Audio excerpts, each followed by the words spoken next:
Submersible മോട്ടറിന് ഇങ്ങനെയുള്ള box ഒഴിവാക്കുന്നതാണ് ഇന്ന് ഞാൻ നിങ്ങളെ പരിചയപ്പെടുത്തുന്നത്. വലിയ സംഭവമൊന്നുമില്ല, ആകെയുള്ളൊരു കപ്പാസിറ്ററാണ്. നമുക്ക് ഒഴിവാക്കിയിട്ട് ഈ കപ്പാസിറ്റർ മാത്രം ഒരു പൈപ്പ് നടത്തിക്കുക, ഈ കണക്കാക്കിയിട്ട് കഴിഞ്ഞാൽ ഈ ബോക്സിന് ശല്യം വരും.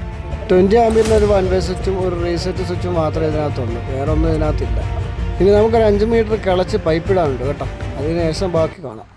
ഇപ്പോൾ വരുന്ന വീടുകൾക്കൊക്കെ ഏതാണ്ട് ഇതുപോലുള്ള കിണറുകളൊക്കെ ഉണ്ടാക്കുന്നത്, ബക്കറ്റ് അതുപോലുള്ള ഐറ്റംസൊക്കെ. ഇവിടെ നമ്മൾ ഈ ബോക്സ് ഇങ്ങനെ കൊണ്ടുവയ്ക്കുക എന്നുള്ളത് ബുദ്ധിമുട്ടല്ലേ, പിന്നെ കിച്ചണിലും കൊണ്ടുവയ്ക്കുക എന്ന് പറയുന്നത് അതിലേക്കാളും ബുദ്ധിമുട്ടാണ്.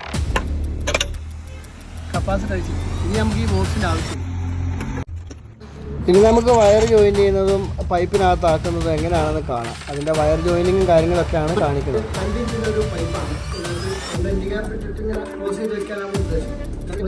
സംഭവം താഴെ RYB എന്ന് പറയുന്ന സബ്മേഴ്സിബിളിൻ്റെ 3 വയറും കപ്പാസിറ്ററിൻ്റെ 2 വയറും DP സ്വിച്ചിൽ നിന്ന് വരുന്ന 2 വയർ, അതായത് ഫേസ് ന്യൂട്രൽ, ഈ 5 വയറുകളാണ് നമുക്ക് ജോയിൻ ചെയ്തത്.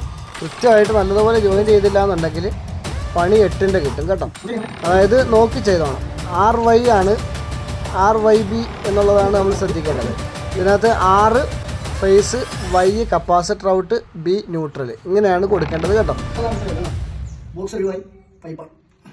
നോക്കണ്ട ഉണ്ണി, മോൾ വശം ഒട്ടിക്കൂല, കാരണം ഇത് ഇളക്കാനുള്ളതാണല്ലോ, കപ്പാസിറ്റർ മാറണ്ടായി. അപ്പോൾ എങ്ങനെയുണ്ട് ചങ്കളെ, വൃത്തിയായില്ലേ, വെടിപ്പായില്ലേ? അപ്പോൾ അടുത്ത വീഡിയോ കാണാം. Okay, bye bye.